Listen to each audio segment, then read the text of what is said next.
ಬ್ರೇಕ್ನ ನಂತರ ಮತ್ತೆ ಸುವಾಸಿನಿ ಕಾರ್ಯಕ್ರಮಕ್ಕೆ ತಮ್ಮೆಲ್ಲರಿಗೂ ಆತ್ಮೀಯವಾದ ಸ್ವಾಗತ. ಈಗಾಗಲೇ ಹೊಂದ್ಕೊಳ್ಬೇಕು ಅನ್ನೋದ್ರ ಬಗ್ಗೆ ಮಾತಾಡ್ತಾ ಇದ್ವಿ, ಅದ್ರ ಬಗ್ಗೆ ಮತ್ತಷ್ಟು ತಿಳಿಸ್ಕೊಡಿ.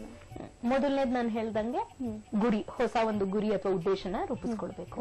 ನೆನಪುಗಳನ್ನ ಸವಿತಾ ಹೋಗ್ಬೇಕು ನೆನಪುಗಳನ್ನ. ಆಮೇಲೆ ಗುರಿ ಉದ್ದೇಶ ಮಾಡ್ಕೊಂಡ್ಮೇಲೆ ಅದ್ರ ತಕ್ಕಂಗೆ ನಮ್ಮ ಚಟುವಟಿಕೆಗಳಲ್ಲಿ ಬದಲಾವಣೆ ತಗೋಬೇಕು.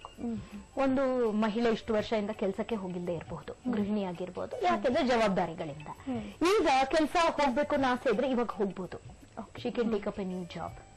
ಯಾವ ರೀತಿನ ಎಲ್ಲ ದೊಡ್ಡ ತಕ್ಷಣ ದುಡಿಮೆಗಾಗಿ ಅಂತಾನೆ ಇಲ್ಲ.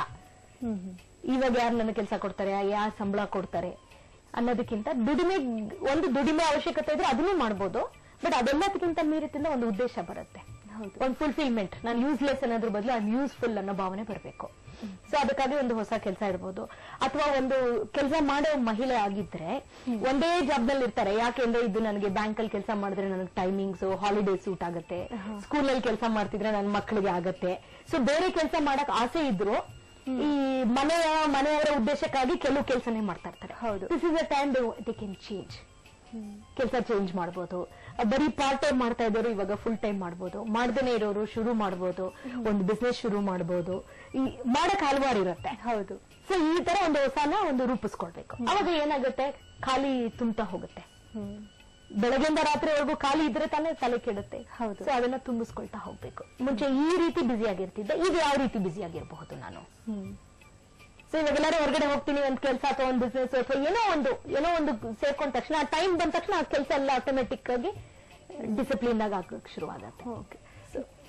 ಈಗ ಮನೆಯಿಂದ ಹೊರಗಡೆ ಹೋಗೋದು ಮಕ್ಕಳು ಸಹಜನೇ. ಈಗ ಮದ್ವೆ ಅಂತ ಅಂದ್ಮೇಲೆ ನಮ್ಗೆ ಮುಂಚೆನೆ ಗೊತ್ತಿರುತ್ತೆ, ಇಲ್ಲ ಮದ್ವೆ ವಯಸ್ಸಿಗೆ ಬಂದ ತಕ್ಷಣ ನಾವು ಮದ್ವೆ ಮಾಡಿ ಕಳಿಸ್ತೀವಿ, ಅಥವಾ ಮಗನ ಒಂದು ಎಜುಕೇಶನ್ ಬಂದಾಗ ಅವನ ಹೊರಗಡೆ ದೇಶಕ್ಕೆ ಹೋಗ್ತೀನಿ ಅಂತ ಅಂದ ತಕ್ಷಣ ನಾವು ಕಳ್ಸ್ಕೊಳ್ಳೇಬೇಕಾಗುತ್ತೆ ಅವನ ಮುಂದಿನ ಜೀವನಕ್ಕಾಗಿ. ಈ ರೀತಿ ಇದ್ದಾಗ್ಲೂ ಕೂಡ ನಮ್ಗೆ ಎಂಟಿನೆಸ್ ಕಾಡ್ತಾನೆ ಇರುತ್ತೆ. ಅವ್ರು ಹೋದ ತಕ್ಷಣ ಗೊತ್ತಿರುತ್ತೆ ಮೊದಲೇನೆ. ಸೊ ಅದಕ್ಕೆ ಮುಂಚೆ ನಾವು ಪೂರ್ವ ತಯಾರಿಯನ್ನು ಯಾವ ರೀತಿ ಮಾಡ್ಕೊಳ್ಬೇಕು, ಅದನ್ನ ಇವಾಗ ಚರ್ಚೆ ಮಾಡ್ತಿರೋ ಹಾಗೆ ಗೊತ್ತಾಗಿದ ತಕ್ಷಣ ಮೊದ್ಲು ಭಾವನೆ, ಅಯ್ಯೋ ಅವ್ರು ಊರ್ ಕೊಟ್ಟೋಗ್ತಾರೆ, ದೂರ ಹೊಟ್ಟೋಗ್ತಾರೆ, ಆಮೇಲೆ ನಾನು ಏನ್ ಮಾಡ್ಬೇಕು ಅನ್ನೋ ಪ್ರಶ್ನೆಯಿಂದ ಅವರೆಲ್ಲ ಈಗ ಹೋಗ್ತಾ ಇದಾರೆ, ಈಗ ನಾನು ಏನ್ ಮಾಡಬಹುದು, ನನ್ನ ಚಿಕ್ಕ ವಯಸ್ಸಿಂದ ಆಸೆಗಳು ಏನೇನ್ ಮಾಡಕ್ ಇಷ್ಟ ದಿವಸ ಆಗಿರ್ಲಿಲ್ವೋ ಇದು ಅದು ಮಾಡಕ್ಕೆ ಅವಕಾಶ ಅಂತ ತಿಳ್ಕೊಬಹುದು.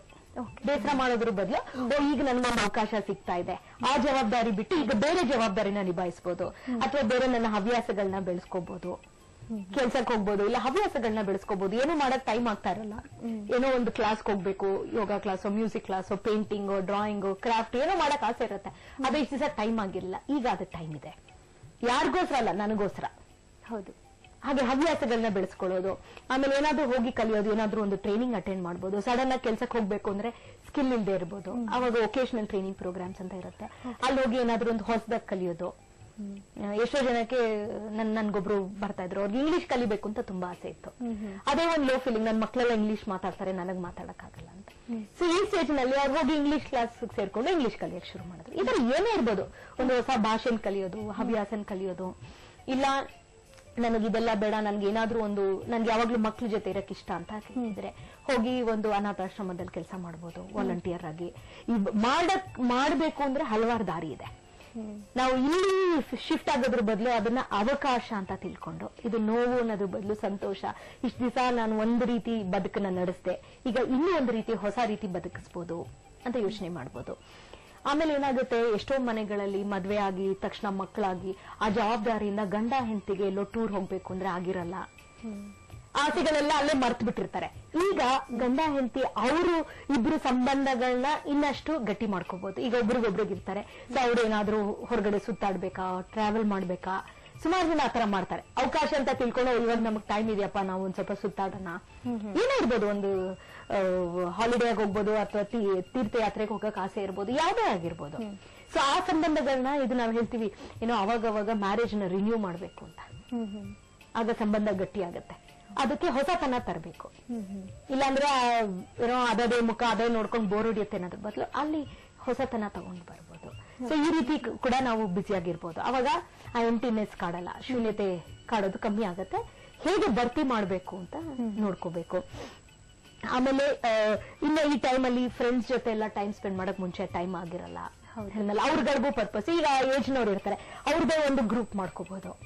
ಆ ಒಂದು ವಯಸ್ಕರ ಜೊತೆ ಸುಮಾರು ಹೆಚ್ಚು ಕಮ್ಮಿ ಆ ವಯಸ್ಕರು ನಮ್ಮ ಹಳೆ ಕ್ಲಾಸ್ಮೇಟ್ಸ್ ಇವಾಗ ಎಷ್ಟೊಂದು ಇಂಟರ್ನೆಟ್ ಇಂದ ಎಲ್ಲ ವಾಪಸ್ ಸಂಬಂಧಗಳನ್ನ ಫೇಸ್ಬುಕ್ ಇರ್ಬೋದು ಎಲ್ಲಿಂದಲೇ ಮರ್ತು ಹೋಗಿರೋರ್ನೆಲ್ಲ ವಾಪಸ್ ಹುಡ್ಕೋಬಹುದು.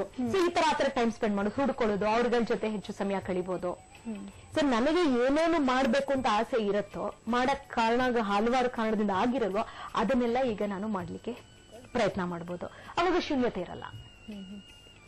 ಈ ರೀತಿ ಒಟ್ಟಿನಲ್ಲಿ ಯಾವುದೇ ಒಂದು ಸಿಚುಯೇಷನ್ ಬಂದ ತಕ್ಷಣ ನಾವು ಅಳ್ತಾ ಕೂತ್ಕೊಳ್ಳೋದು ಅಥವಾ ಬೇಜಾರ್ ಮಾಡ್ಕೊಳ್ಳೋದು ಕೂತ್ಕೊಳ್ಳೋದ್ರ ಬದಲು ಪಾಸಿಟಿವ್ ಆಗಿ ಥಿಂಕಿಂಗ್ ಮಾಡ್ಬೇಕನ್ಸುತ್ತೆ. ಆ ಸಿಚುಯೇಷನ್ ಬಂದೇ ಬರುತ್ತೆ, ಎಲ್ಲರಿಗೂ ನನ್ನೊಬ್ಳಿಗೆಲ್ಲ ಪ್ರತಿಯೊಬ್ಬರಿಗೂ ಬರುತ್ತೆ ಅಂತ ಪಾಸಿಟಿವ್ ಆಗಿ ಥಿಂಕಿಂಗ್ ಮಾಡಿ ಆ ಒಂದು ಆ ಒಂದು ಖಾಲಿ ಜಾಗ ಏನಿರುತ್ತೆ ಆ ಒಂದು ಜಾಗಕ್ಕೆ ಏನಾದ್ರೂ ಒಂದು ಹೊಸತನ್ನ ತುಂಬಿದ್ರೆ ನಮ್ಗೆ ಮತ್ತೆ ಹುರುಪು ಸಿಗುತ್ತೆ ಅಂತಾನೆ ಹೇಳ್ಬೋದಲ್ಲ. ಆವಾಗ ನಮ್ಮ ಮಹಿಳೆಗೆ ಹುರುಪು ಸಿಕ್ಕಿದ ತಕ್ಷಣ ಮನೆಯವ್ರಿಗೆಲ್ಲಾನು ಸರಿ ಹೋಗುತ್ತೆ. ಹೌದು, ಅಲ್ವಾ?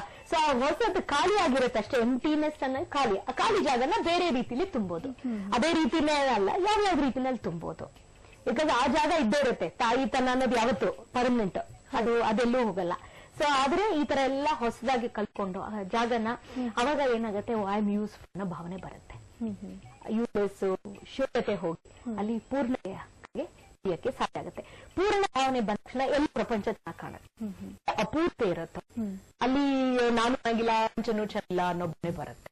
ಪೂರ್ಣತೆ ಇರೋದು, ಪೂರ್ಣ ನಾವೆಲ್ಲೂ ಹೋಗ್ಲಿಕ್ಕೆ ಸಾಕು. ಪೂರ್ಣ ನಡುತ್ತನ ಅವೇ ಕಾರಣದಲ್ಲಿ ನೋಡಿ ಮನಸ್ಸು ಸಂತೋಷ. ನಾವು ಸಂತೋಷವಾಗಿದ್ದ ತಕ್ಷಣ ಮನೆ ನೆಮ್ಮದಿ ಅರುಷನ ಸಾಧ್ಯ ಆಗುತ್ತೆ. ಹೊರಗಡೆ ಹೋಗಿ ಬೆಳಗುನು ಕೂಗತ್ತೆ, ನಾವು ಮಾಡ್ಕೊಂಡಾಗಿಲ್ಲ ಮಕ್ಕಳುಗಳಿಗೂ ಆಯ್ತು ಇಷ್ಟಿದ್ವಿ ನಾವು